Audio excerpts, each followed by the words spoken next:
Phone कर लूँ।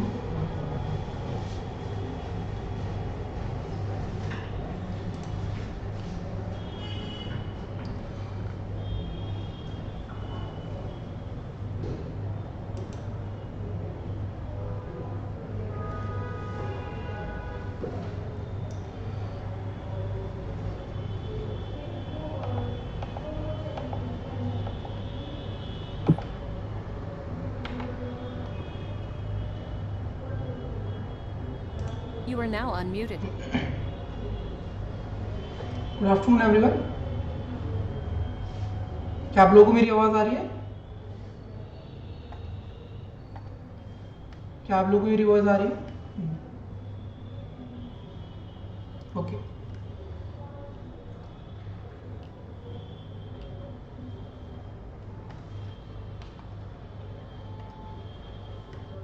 Okay, good afternoon Rishabh, good afternoon everyone. ठीक है, तो ये आप लोगों की फर्स्ट क्लास है, करेक्ट? ये आप लोगों की फर्स्ट क्लास है, right?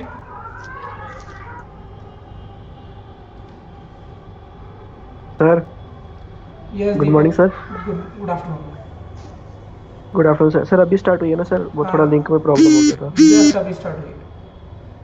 Okay sir. Okay okay, तो बेसिकली मैं आपको रीजनिंग पढ़ाने वाला हूँ, करेक्ट? रीजनिंग को पहले हम उसको ऊपर से समझते हैं कि हमको रीजनिंग में क्या करना है, किस तरीके से अप्रोच होनी चाहिए, ठीक है? और उसके बाद फिर हम लोग अपना सिलेबस के साथ आगे चले जाएंगे, ठीक है? देखो, पहली चीज़ तो रीजनिंग को हम लोग ब्रॉडली क्लासीफाई करते हैं 3 टाइप में। किस तरीके से क्लासीफाई करते हैं इसको? 3 टाइप में। पहला होता है आपका वर्बल, दूसरा होता है आपका नॉन वर्बल पार्ट, और थर्ड होता है आपका लॉजिकल पोर्शन, ठीक है? नॉन वर्बल, वर्बल और लॉजिकल, ठीक है? वर्बल रीजनिंग के अंदर आप लोग क्या क्या पढ़ते हो उसका एक ओवरव्यू मैं आपको देता हूं। देखो, वर्बल का मतलब क्या है? वर्बल का मतलब जिस चीज को, जिस क्वेश्चन को आपको पढ़ना पड़े, पढ़कर उसको सॉल्व करो, वो होती है आपकी वर्बल रीजनिंग। जैसे कि वर्बल रीजनिंग के अंदर आपके टॉपिक्स आते हैं blood relationship, distance and direction, correct? Coding decoding, arrangement. Arrangement के अंदर काफी सारे टाइप होते हैं आपके, circular arrangement, rectangular arrangement, square arrangement, correct? Linear arrangement. उसके बाद आता है आपका पजल्स,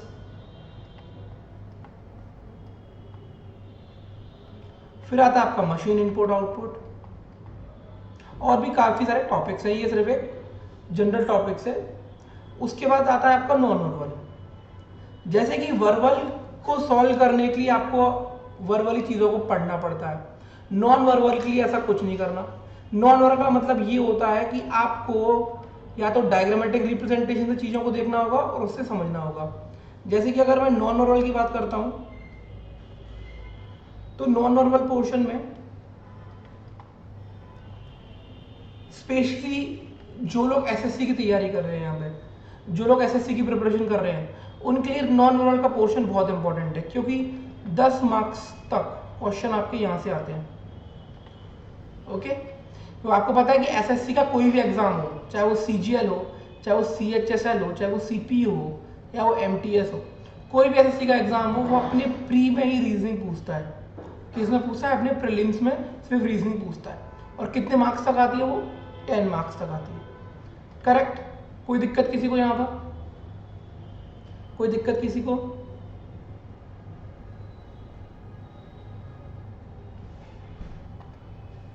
ठीक। उसके बाद आपका पोर्शन आता है लॉजिकल, इसकी हम बाद में बात करते हैं। अब देखते हैं कि जिस तरीके से एसएससी के लिए नॉन नॉर्मल पोर्शन इंपॉर्टेंट है, बैंकिंग के लिए क्या चीज इंपॉर्टेंट है। देखो, बैंकिंग का जो आपका एग्जाम होता है, जैसे एसएससी के एग्जाम में सिर्फ प्री में आती है रीजनिंग, बैंकिंग के एग्जाम में आपके प्री में आती है 35 मार्क्स की रीजनिंग, और उसके बाद आपके मेंस में आती है 60 मार्क्स की। डिपेंड करता है paper two paper, 50 to 60 very करती है। ठीक है, अब इस 35 मार्क्स में क्या आता है आपको पता है? 20 मार्क्स के सिर्फ और सिर्फ सिटिंग अरेंजमेंट और पजल आते हैं। ठीक है, बाकी के 15 मार्क्स में आपके बाकी और पोर्शन कवर होता है। सिमिलरली अगर मैं मेंस की बात करता हूं, अगर 50 का पेपर है तो 30 मार्क्स का सेटिंग अरेंजमेंट और पजल होता है, और अगर 60 का है तो वो 35 तक जाता है। ठीक है, आप लोगों में से किसी ने भी कभी एग्जाम दिया है, चाहे वो एसएससी का हो चाहे बैंक का हो, या आप लोग फर्स्ट पहले प्रिपेयर कर रहे हो, या कभी आपने कोई अटेम्प्ट दिया है इससे पहले? ओके, नो, आपका कोई अटेम्प्ट नहीं है। ठीक है, ओके, चलिए ठीक है। अब हम बात करते हैं जो लॉजिकल पोर्शन की बात कर रहे थे हम लोग। लॉजिकल पोर्शन बेसिकली दो कैटेगरी में आप इसको डिवाइड करते हो। हमने पढ़ा पहले रीजनिंग को आप 3 पार्ट में डिवाइड करते हो, वर्बल, नॉन वर्बल, लॉजिकल। अब लॉजिकल को ब्रॉडली क्लासिफाई करते हैं 2 तरीके से, इस चीज को थोड़ा ध्यान से सुनना। ठीक है, एक होता है आपका इंडक्टिव टाइप रीजनिंग, एक होता है आपका deductive type reasoning.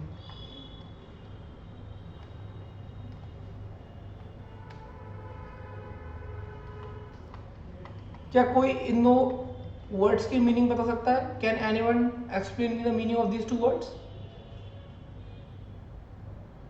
Is there anyone?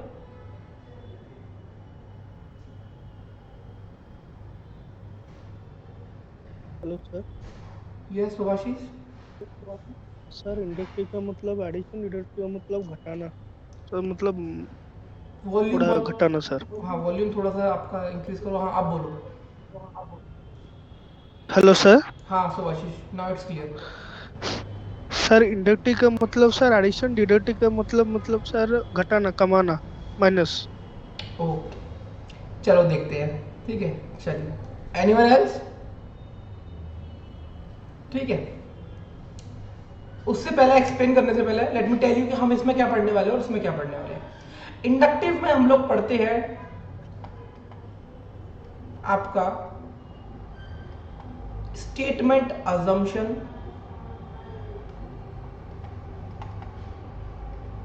Statement. Sir हाँ कृतिका। सर क्लास अभी स्टार्ट हुई है। हाँ, जस्ट अभी मैं इंट्रोडक्शन दे रहा हूँ। Argument, okay sir. Course of action,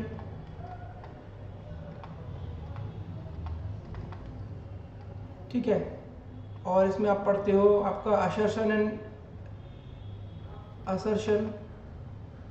ठीक है, तो ये जो टॉपिक होता है इंडक्टिव का पोर्शन, ये सारा का सारा आपका मेंस के लिए है। ये सिर्फ और सिर्फ मेंस में आता है 5 मार्क्स तक का। डिडक्टिव में जो आपके सामने इस टॉपिक का नाम है सिलोजिज्म, ये पढ़ा हुआ है, ये जो आपके सामने टॉपिक का नाम है सिलोजिज्म, ये आपका डिडक्टिव में आता है, और ये आपका 5 मार्क्स का है। आप बोल सकते हो आप 3 to 5 मार्क्स का बैंकिंग के प्री में रहता है, और सिमिलरली 3 to 5 मार्क्स का मेंस में रहता है। अगर हम बात करते हैं एसएससी के किसी भी एग्जाम की, तो एक क्वेश्चन तो कंफर्म है, क्योंकि एसएससी का जो पैटर्न होता है उसमें 25 क्वेश्चन आते हैं रीजनिंग के, तो एक क्वेश्चन तो कंफर्म है, हर शिफ्ट में आएगा। क्योंकि पॉइंट इज कि एसएससी में आप किसी भी टॉपिक को इंपॉर्टेंट और कम इंपॉर्टेंट इस टाइप से नहीं बोल सकते, क्योंकि रीजनिंग, एसएससी में जो रीजनिंग है उसमें अगर 25 टॉपिक है, तो 25 टॉपिक में कम से कम 22 चैप्टर ऐसे होते हैं जहां से एक क्वेश्चन आता है आपका। ठीक है, लगभग 21-22, और कुछ क्वेश्चन ऐसे होते हैं जो 2 आ जाते हैं। तो सिलोजिज्म एक तो आता ही आता है, 2 भी आ सकते हैं। ठीक है, so it's equally important for SSC students. Correct. अब बात करते हैं जो हम कर रहे थे इंडक्टिव और डिडक्टिव की।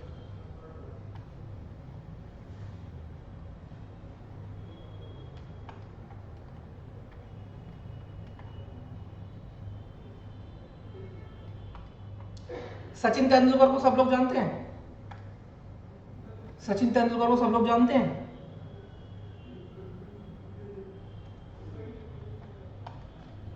सब लोग जानते हैं, ठीक है। हम एक काम करते हैं, सचिन ने अपना करियर अराउंड 1985 या 1984 में स्टार्ट किया था। मैं यहाँ पर सचिन की पहली 3 इनिंग्स की स्कोर लिखता हूँ, ठीक है। पहली इनिंग्स में ये एग्जैक्ट नहीं है, 85, 45 एंड 98। ओके, अब मुझे एक चीज बताओ, किसी भी प्लेयर के करियर के पहले कुछ मैचेस में अगर वो ऐसा स्कोर करता है तो आप उस प्लेयर के बारे में क्या सोचोगे?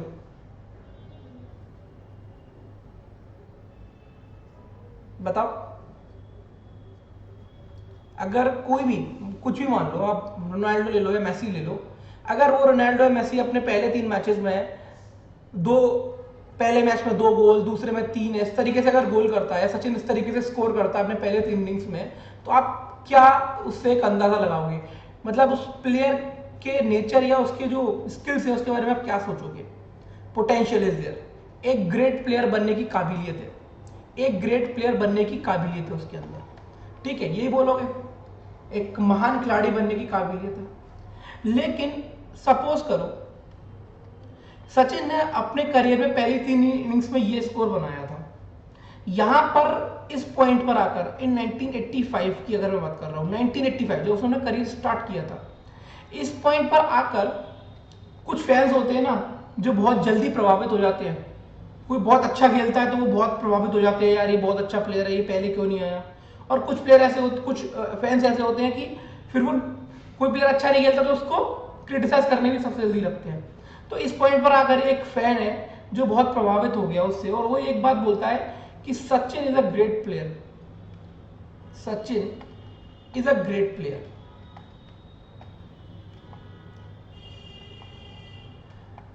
तो आप मुझे एक चीज बताओ, ये जिस भी पर्टिकुलर उसके फैन ने ये स्टेटमेंट दिया है, मैं 1985 की बात कर रहा हूं, ठीक है, मैं प्रेजेंट की बात नहीं कर रहा, आप भी 1985 में हो, मैं भी हूं। तो आप मुझे एक बात बताओ, ये जो किसी एक पर्टिकुलर फैन ने एक स्टेटमेंट दिया है सचिन के बारे में, इसकी क्या क्या प्रोबेबिलिटी है? मतलब ये सही हो सकता है या गलत हो सकता है या दोनों में से कुछ भी? सिर्फ अभी ये मत देखो सचिन के स्टैट्स अभी प्रेजेंट में क्या है, सिर्फ 1985 में ये बात सोचो, एक फैन ने ये स्टेटमेंट दिया है, क्या ये उसका स्टेटमेंट की क्या पॉसिबिलिटीज हैं फ्यूचर में जाके? सर 50-50 की। 50-50 है ना। बाकी लोग बताओ, शालिनी, ऋषभ, पूर्वी, प्रिंस, क्षितिज, कनिका, सुनील, शांभवी, बताओ बेटा आप लोगों को क्या लग रहा है?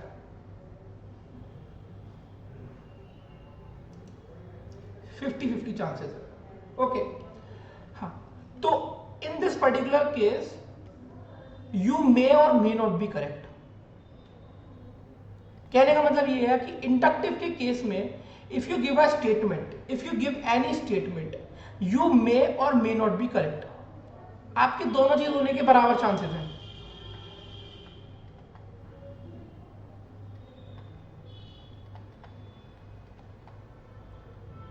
ठीक है, अब क्या करते हैं, अब हम लोग 2014 में आ जाते हैं, जब सचिन ने रिटायरमेंट लिया था, जब सचिन ने रिटायरमेंट लिया था।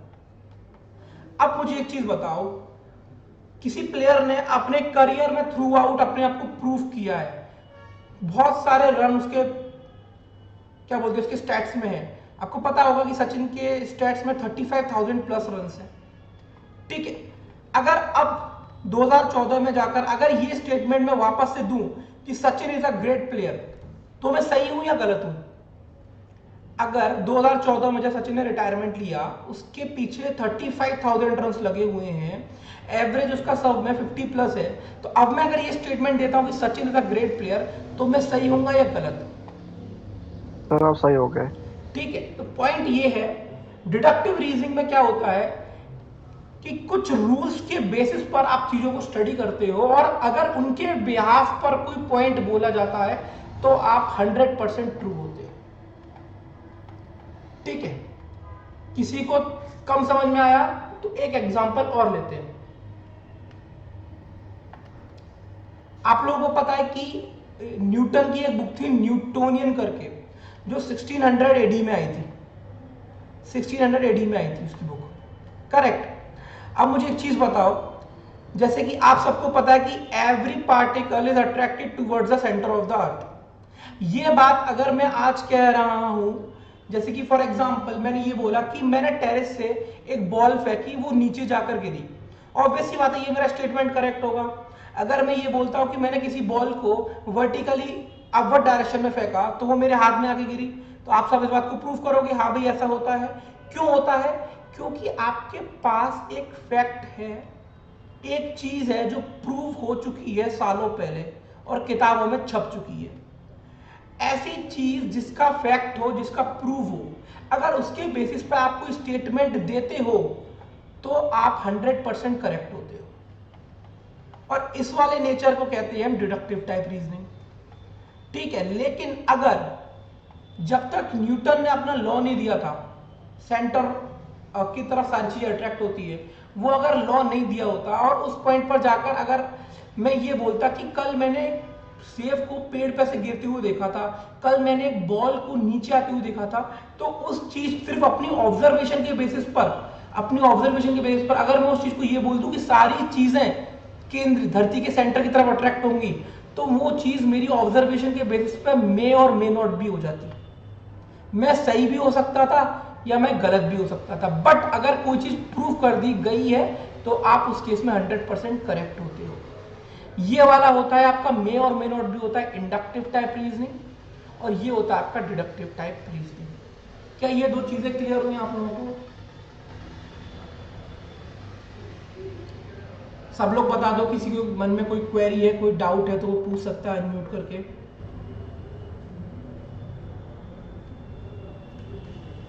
कृतिका समझ में आया? Okay, yes sir. ओके, ठीक, चलो अब हम लोग क्या पढ़ने वाले हैं? सिलॉजिज्म। ये आपका है डिडक्टिव टाइप रीजनिंग में। ठीक है, इसमें हम कुछ रूल्स पढ़ेंगे और उन रूल्स के बेसिस पर हम चीजों को कंक्लूड करेंगे। बट जो टॉपिक है आपका दूसरा इंडक्टिव टाइप रीजनिंग, उसमें कभी कोई रूल्स नहीं होते। ठीक है, चलो आप लोगों ने वेन डायग्राम के बारे में सुना है सब लोगों ने, क्योंकि हम इस चैप्टर को इस बेसिस पर पढ़ेंगे, वेन डायग्राम के बेसिस पर। वेन डायग्राम के बारे में सब कुछ नॉलेज है। जैसे कि सिंपल, सबसे सिंपल चीज है, नहीं है कृतिका, देखो कृतिका, अगर मैं आपके सामने 3 वर्ड्स बोलता हूं, इंडिया, बैंगलोर, और आप बोल सकते हो पाकिस्तान।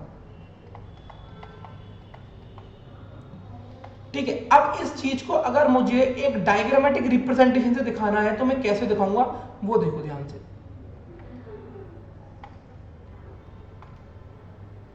ये हो गया मेरा इंडिया, करेक्ट। इसको मैं नाम देता हूं क्या? इंडिया। अब ये चीज बताओ कृतिका, बैंगलोर इस डायग्राम के हिसाब से कहां पे आना चाहिए? बैंगलोर इस डायग्राम के हिसाब से कहां पे आना चाहिए? सब लोग बताओ। सर अंदर। अंदर। सर अंदर। तो यहां पर बैंगलोर आ गया, क्योंकि बैंगलोर आपका कहां लाई करता है? इंडिया के अंदर लाई करता है, उसमें तो किसी को कोई दिक्कत नहीं होगी, करेक्ट। अब अगर मैं पाकिस्तान की बात करूं तो पाकिस्तान को कौन ड्रॉ करूंगा? अलग कहीं पे? सर बाहर, क्योंकि वो चीज तो अलग है, पाकिस्तान एक अलग कंट्री है पूरा। ठीक है, यहीं पर अगर मैं एक और वर्ड ऐड कर दूं यहां पर आपके साथ, एशिया, इस वर्ड में मैंने एक और वर्ड ऐड कर दिया, एशिया। हाँ, तो एशिया को कैसे ड्रॉ करोगे? आपको पता है कि एशिया के अंदर इंडिया पाकिस्तान दोनों आते हैं, तो कुछ इस तरीके से बनेगा ये आपका। एक सेकंड, पूरा आना चाहिए।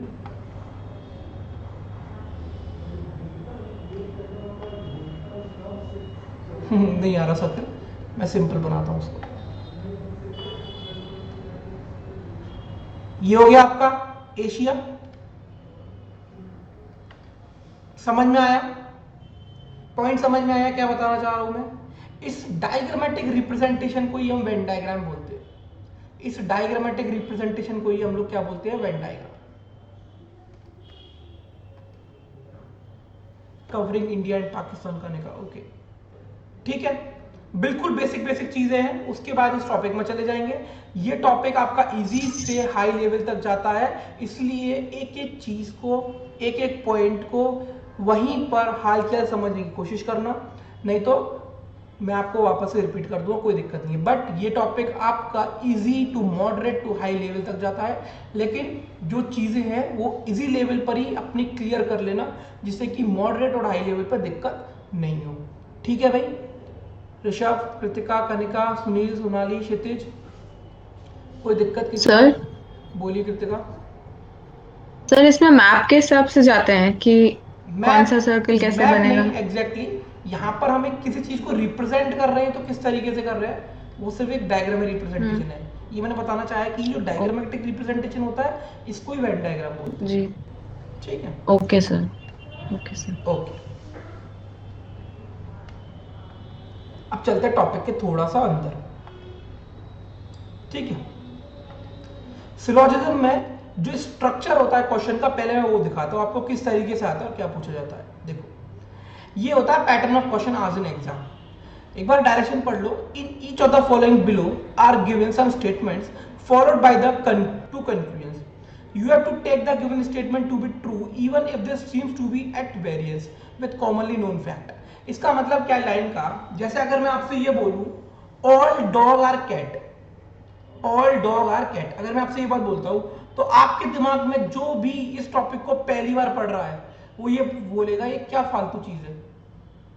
ऑब्वियस सी बात है, जो भी कैंडिडेट या जो भी एस्पिरेंट जो प्रिपरेशन कर रहा है, वो फर्स्ट टाइम अपनी लाइफ में अगर स्टेटमेंट को देखेगा तो वो ये बोलेगा कि क्या नॉनसेंस लिखा हुआ है। ठीक है, उसका कहने का यही मतलब है, you have to take the given statement to be true even if the seem to be at variance with commonly known fact. समझ में आया इस बात का मीनिंग? इस लाइन का मीनिंग समझ में आया सब लोगों को? ऋषभ,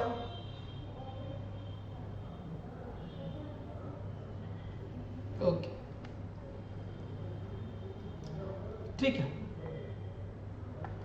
अब क्या लिखा हुआ है? Read all the conclusion and then decide which of the given conclusions logically follow from the given statement disregarding commonly known facts. Point is, आपको कुछ स्टेटमेंट्स दिए जाएंगे, उन स्टेटमेंट्स को आप सॉल्व करोगे on the basis of Venn diagram, and then using the Venn diagram, sorry, और with the help of the Venn diagram and the given statements, you will judge whether the given conclusion is definitely true or not. And what I mean here by saying definitely, if something is 100%, mark my word, if something is 100%, if a conclusion is 100% regarding the statement or regarding the Venn diagram, then our conclusion will be true. Is that point clear? Even if we are 99.99%, even if we are 99.99% sure, we will consider that conclusion to be false. Okay, we have to be 100% sure before stating that particular conclusion is true. Okay,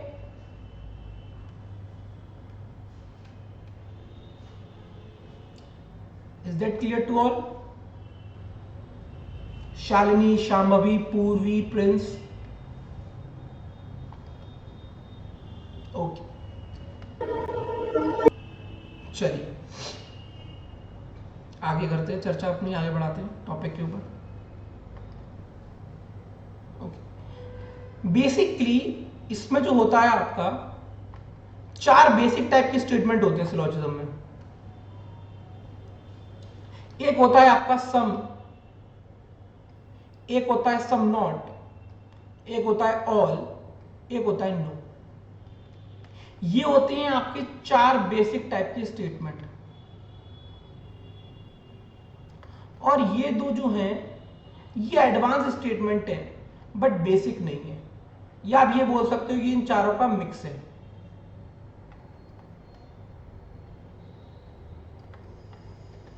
and the most important point, यहां पर इस चीज को note कर लेना,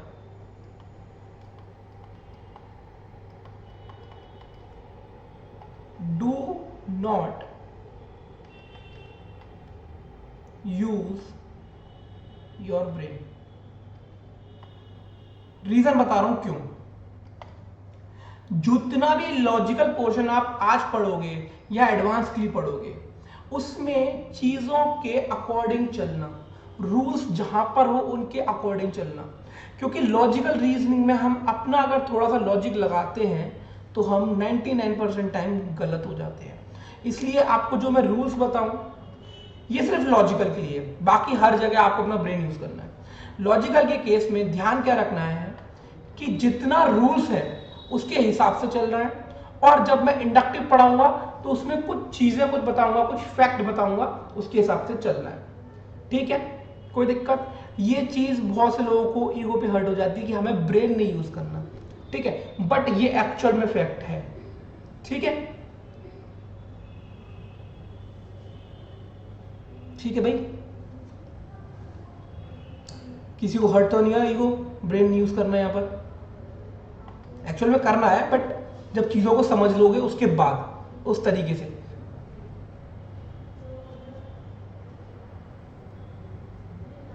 कोई दिक्कत तो नहीं किसी को?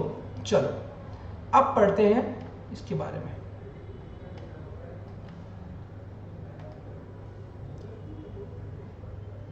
नहीं आदर्श यार, मैंने आंख बंद करने के लिए नहीं बोला है, ठीक है। देखो ऐसा होता है, यहां पर 3 रोड जा रही हैं, ठीक है, 3 रोड जा रही हैं, आपने जिद पकड़ी है कि आज कार आप ड्राइव करोगे।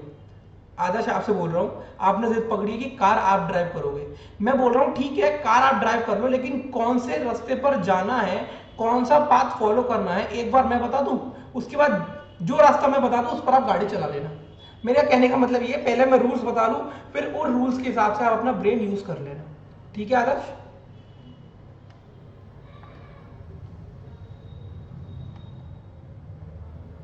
चल,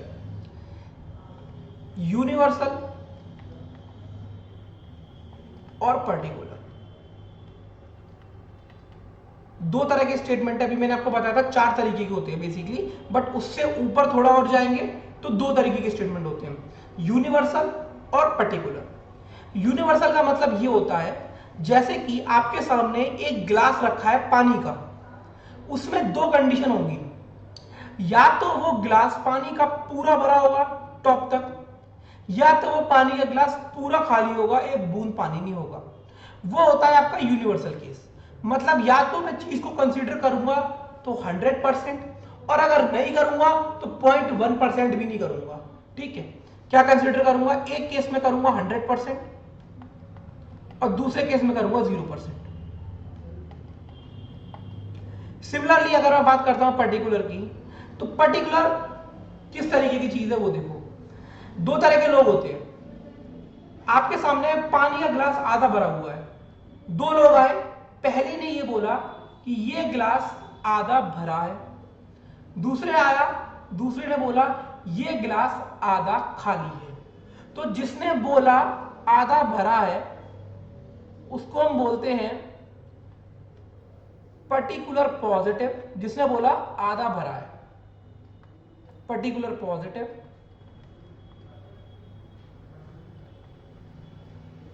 एक सेकेंड,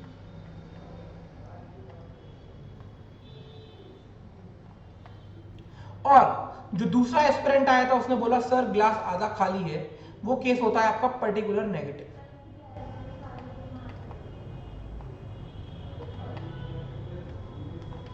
ठीक है भाई, यहां पर जो हमने 100% की बात करी थी ये होता है आपका यूनिवर्सल पॉजिटिव,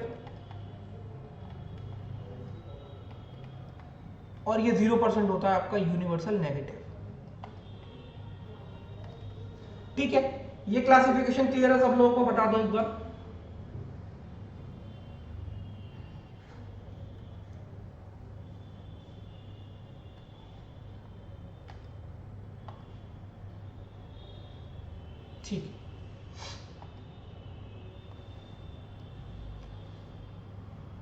कनिका कोई डाउट?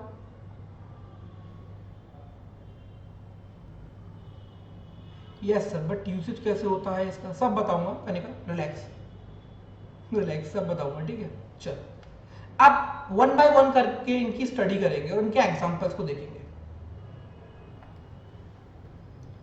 सबसे पहले बात करेंगे यूनिवर्सल पॉजिटिव की।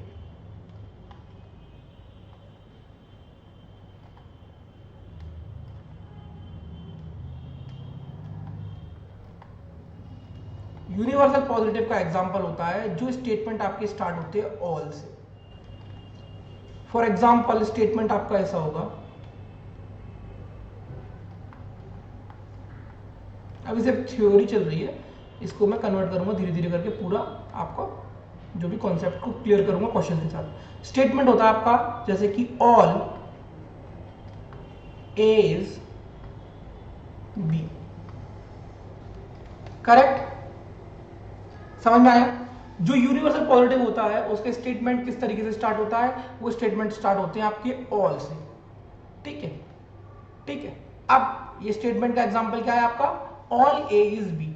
अब यहां पर जो ए होता है ये होता है आपका सब्जेक्ट, और ये जो सेकंड आता है यहां पर ये होता है प्रेडिकेट, ठीक है। स्टेटमेंट आपका ऑल टाइप का ही रहेगा, सब्जेक्ट है, प्रेडिकेट की जगह आप कुछ भी लिख सकते हो, all rat are cat, all bat are ball, all boys are girls, all girls are boys, ठीक है। बट जो इसका नेचर है ऑल टाइप ऑफ स्टेटमेंट का वो सेम रहेगा, चाहे आप सब्जेक्ट प्रेडिकेट की जगह यहां पर कुछ भी चीजों को पुट कर सकते हो।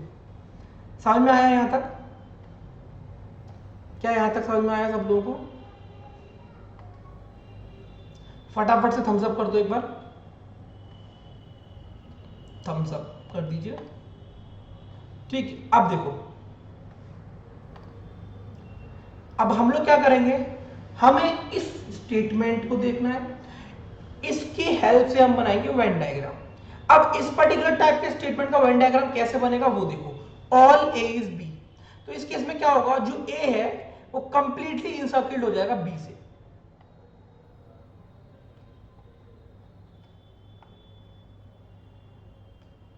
क्या ये बात समझ में आई? वेन डायग्राम कैसे बनेगा इस टाइप का, ये समझ में आया?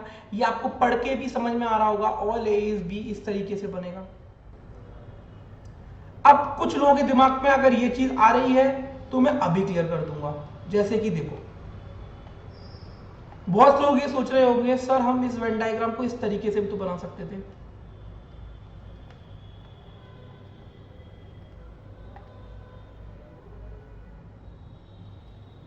मतलब इस बाउंड्री के ऊपर ही।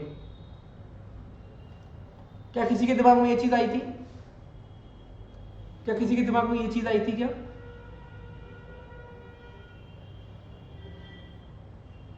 मैं आपको कुछ कुछ चीजें जैसे पॉइंट बताऊं ना, पॉइंट जैसे मैं आपको बताऊं, क्योंकि बेसिकली प्रेजेंटेशन में मैंने सब कुछ ऐड किया है, बट स्टिल जो एक्सप्लेन करते समय कुछ वर्ड्स निकलते हैं वो की पॉइंट्स की तरह आप एक साइड से लिख लिया करो, क्योंकि सिलोजिज्म एक ऐसा टॉपिक है that will take 4 to 5 lectures, और 5th लेक्चर तक जाते जाते आपके अंदर सारी चीजें डाइजेस्ट होने लगेंगी। 4th लेक्चर तक आपको लगेगा कि आपको थोड़ा आ रहा है, 80% आ रहा है, बट जैसे 5th लेक्चर होगा आपको सारी चीजें अच्छे से डाइजेस्ट हो जाएंगी और आपको टॉपिक पूरा समझ में आ जाएगा। ये टॉपिक थोड़ा सा पेशेंस मांगता है आपका, ठीक है।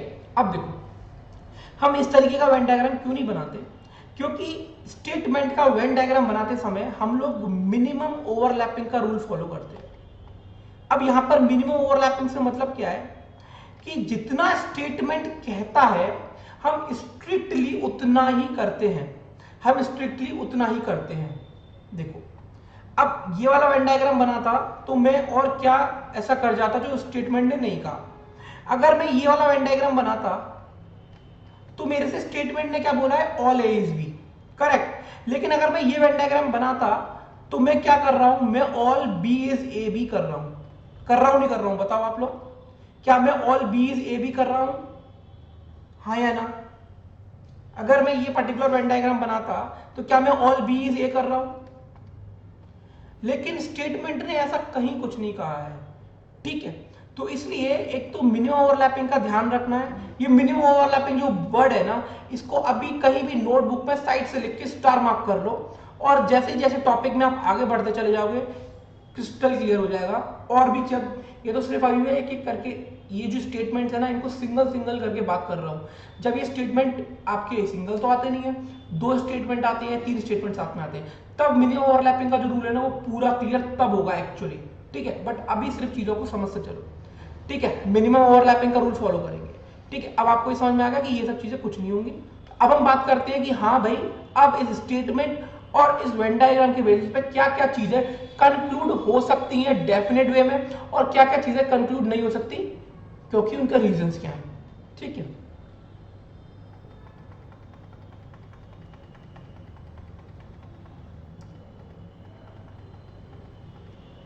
देखो पहली चीज तो चाहे आप इसको रूल की तरह याद रख लो चाहे वैसे याद रख लो, एक रूल ये होता है कि देखो अब यहां पर मैंने आपको जस्ट अभी पीछे बताया था कि आपकी स्टेटमेंट कैसे होती है, यूनिवर्सल होती है और पर्टिकुलर होती है।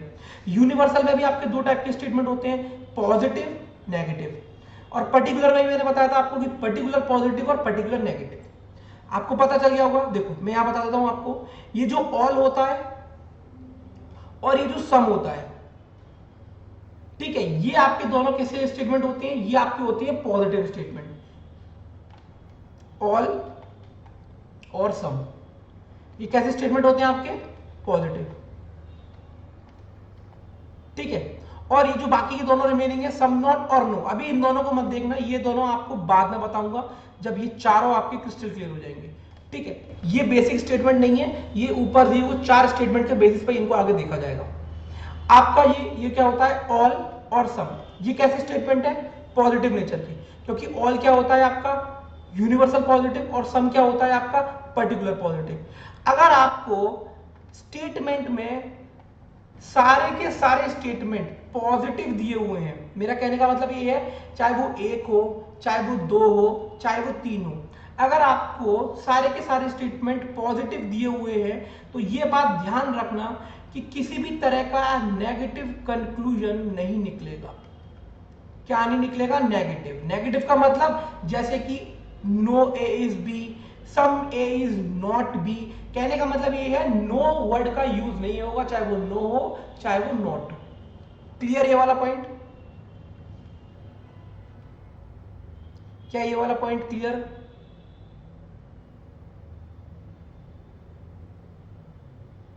कृतिका, शांभवी, सोनाली,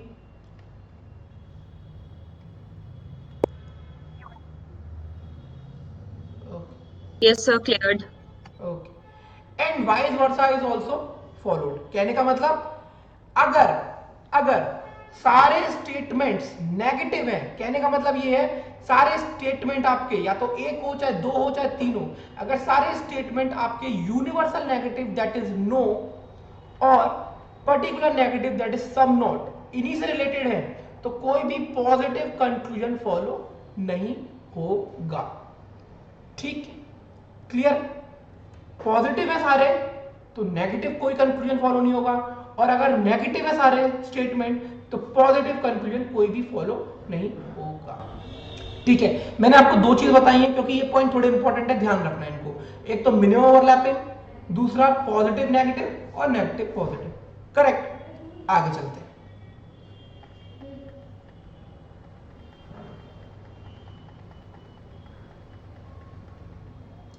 अब मैं आपके सामने कुछ कंक्लूजन्स लिखता हूं। बेस सबसे पहले वो आप लोग ट्राई करना कि आपके जनरल लुक से वो किस तरीके से आपको सही या गलत दिख रहे हैं, उसके बाद हम उसके ऊपर बात करेंगे।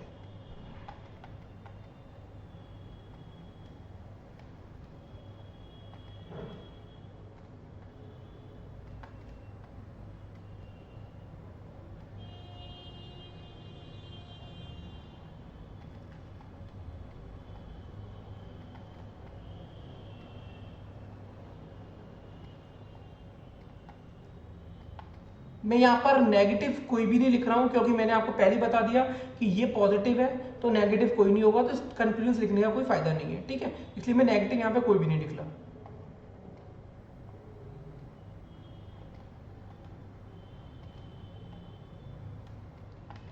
सबसे पहला तो आप इसको जनरलाइज नजर से देखो, आप लोगों को क्या लग रहा है। आपको क्लियरली दिखाई दे रहा है जो लिखा हुआ है बोर्ड पर, आपकी स्क्रीन पर जो भी लिखा हुआ है वो आपको क्लियरली दिखाई दे रहा है ना? एक बार बता दो मुझे। ये आपका, चल ठीक है, तो 4 कंक्लूजन लिखे हैं आपके सामने, some B is A, some A is B, all A is B और ऑल बी इज ए। अब एक चीज और जज करो कंक्लूजन को, एक तो इसका यूज करना स्टेटमेंट का और एक वेन डायग्राम का यूज करना। चलो सबसे पहले हम बात करते हैं पहले वाले की, सबसे पहले हम बात करते हैं पहले वाले की। ओके ओके,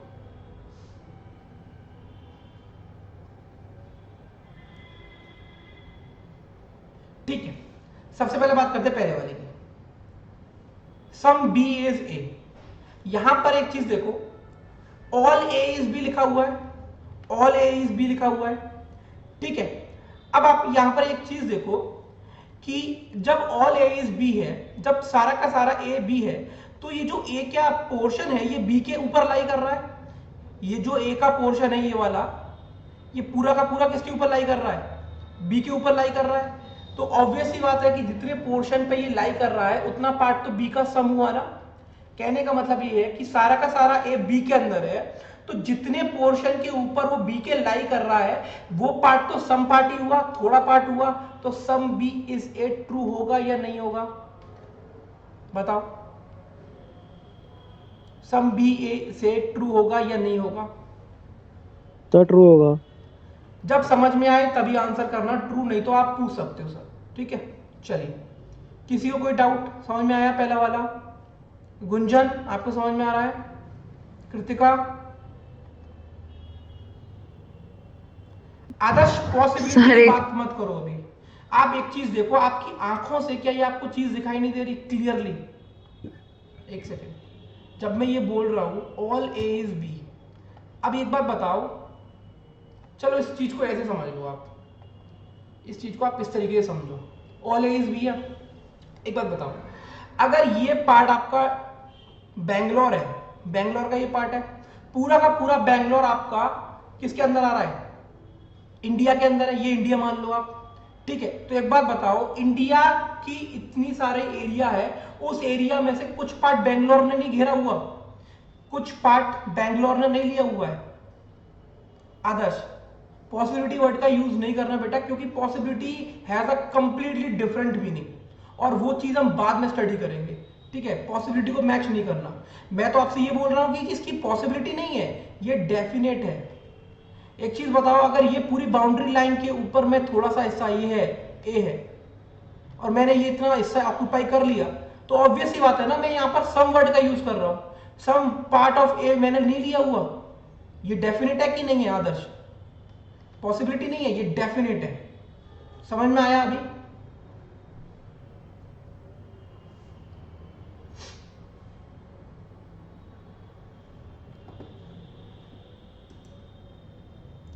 क्लियर बाकी लोगों को? चलो ठीक है। अब ये चीज बताओ, some A is B,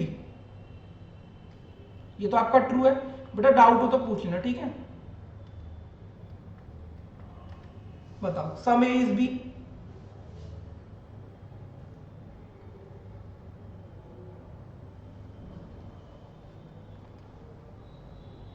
okay. Kanika, अगर रॉन्ग है तो बताओ क्यों रॉन्ग है?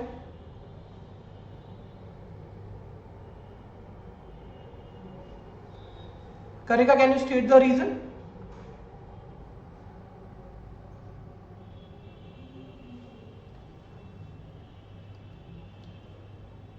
तो आप रीजन भी तो ऐसा दे रहे हो कि जो उस चीज को ट्रू होने के लिए बोले। वापस से आ जाओ, समझो इस चीज को। लेट अस सपोज करो आप लोग किसी सिटी में रहते हो, ठीक है। मैं सिटी का नाम लेता हूं जिसकी मुझे चीजें पता है, जैसे कि दिल्ली है। दिल्ली आपका पूरा का पूरा इंडिया के अंदर लाई करता है। अब दिल्ली के कुछ छोटे छोटे पोर्शंस है, जैसे हो गया आपका मुखर्जी नगर, ठीक है, और आपका राजीव चौक। ये जो दिल्ली के छोटे छोटे पार्ट्स हैं, क्या वो इंडिया के अंदर लाई कर रहे हैं या इंडिया के बाहर लाई कर रहे हैं? कनेका, दिल्ली के छोटे छोटे पार्ट्स हैं, क्या वो इंडिया में लाई कर रहे हैं या इंडिया के बाहर लाई कर रहे हैं? नॉट, सम नॉट तो बेटा, सम नॉट तो नेगेटिव हो गया ना, उसकी तो बात ही नहीं हो रही स्टेटमेंट में। कंक्लूजन देखो क्या है, कंक्लूजन है सम ए इज बी। तो बेटा जब पूरा का पूरा दिल्ली इंडिया के अंदर लाई कर रहा है तो सम पार्ट भी तो इंडिया के अंदर ही होगा। तो सम ए इज बी बोलने में क्या गलती है? जब टोटल कंप्लीट सर्किल, ये कंप्लीट सर्किल ए का बी के अंदर लाई कर रहा है तो ऑब्वियसली बात है कि सारा का सारा पोर्शन बी को जाता है, तो थोड़ा पोर्शन भी तो जाएगा बी को। कनिका वो ये कह रहा है कि सम ए इज बी, उसने ऐसा नहीं कहा कि कुछ नहीं है, ऐसा नहीं है, उसने सिर्फ इतना बोला है, उसको कंप्लीट सर्कल दिख रहा है बी के अंदर, तो बस इसने इतना बोला है कि हाँ थोड़ा पोर्शन ए का बी है। क्लियर या नहीं? क्लियर या नहीं बता दो।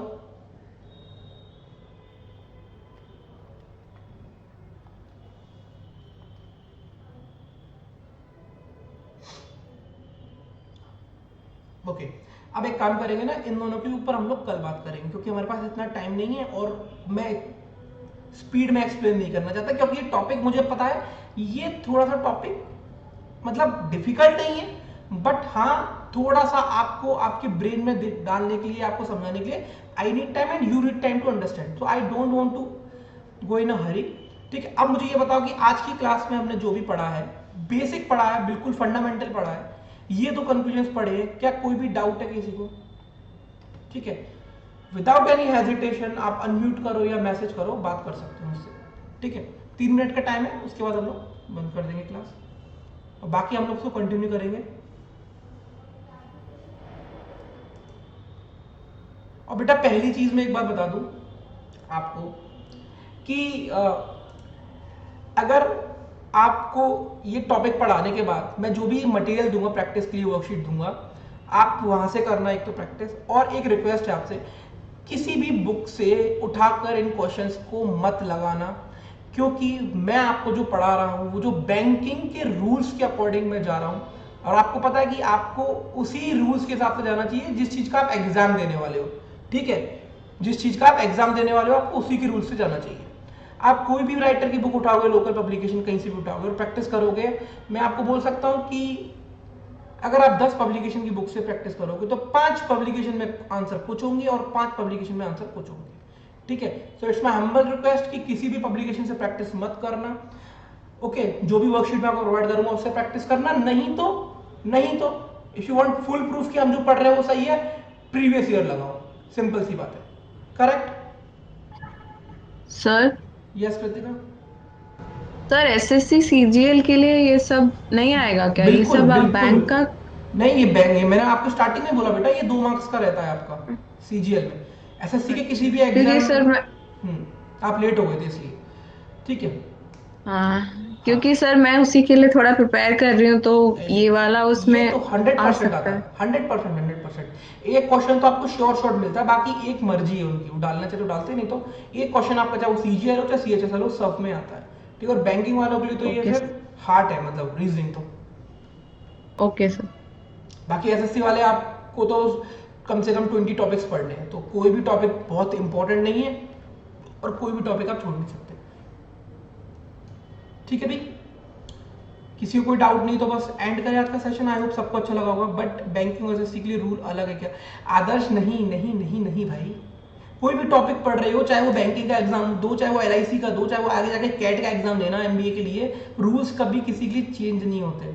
ठीक है, बचपन में फिजिक्स में न्यूटन का जो लॉ पढ़ा था तो वो न्यूटन का लॉ चेंज थोड़ी ना हुआ, 12th की बुक में अगर उसका थोड़ा बहुत दिया हुआ है तो सारी चीजें उस बेस के ऊपर तो बनती जा रही हैं। बेस ही बदल दोगे तो फिर घर ही ऐसा बनेगा जो गिर जाएगा फटाफट से। ठीक है भाई? Okay sir, thank you sir. Okay चल, सो वर्कशीट कब तक मिलेगा? ऋषभ वर्कशीट का अभी क्या करोगे, पहले इसको पढ़ लो टॉपिक को, मुझे इस टॉपिक को आपको समझाने के लिए अभी मिनिमम 4 क्लासेस और चाहिए, और जब वो आपका पूरा अच्छे से कवर हो जाएगा, मुझे भरोसा हो जाएगा कि हाँ आप कर सकते हो, कंफ्यूज नहीं होगे, तब मैं आपको वर्कशीट दूंगा। उसकी टेंशन आपको नहीं लेनी, आपको बस समझना है अच्छे से। ठीक है, वो मेरा हेडेक है पूरा, बिल्कुल मिल जाएगा निमेश। ठीक है, ठीक है, अब एंड करते सेशन को क्योंकि आपकी नेक्स्ट क्लास का टाइम हो रहा है। कोई प्रॉब्लम नहीं है निमेश, आपको मिल जाएगा, डोंट वरी। ठीक है, चलो ठीक है, बाय बाय, टेक केयर, मिलते हैं नेक्स्ट क्लास में। कोई बात नहीं। You are now muted.